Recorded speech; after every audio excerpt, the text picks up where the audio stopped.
Kymco AK 500. So, ito yung itsura niya. Kita nyo naman, napaka-premium guys, no? So, dito para siyang naka-titanium, pero plastic to guys.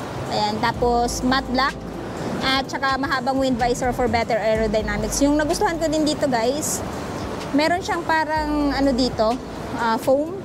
Sandigan konti ng likod mo. In that way, pag nasa long ride ka, hindi ka masyadong ngawit. Tapos, equip din siya ng, ayan, fully digital instrument panel. Ito, may turning knob na din siya, naka-keyless system din siya. Meron din siya malaking under seat storage.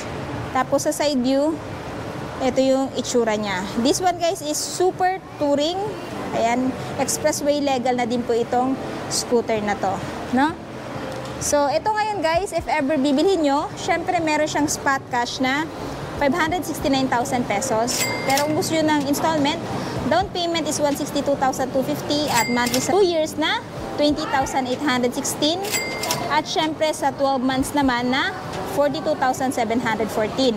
So, pili na lang kayo dyan guys kung alin yung gusto nyo magiging monthly if ever installment yung pipiliin nyo. Tapos yung taillight niya guys, eto. Ayan. Diba? Napaka-astig.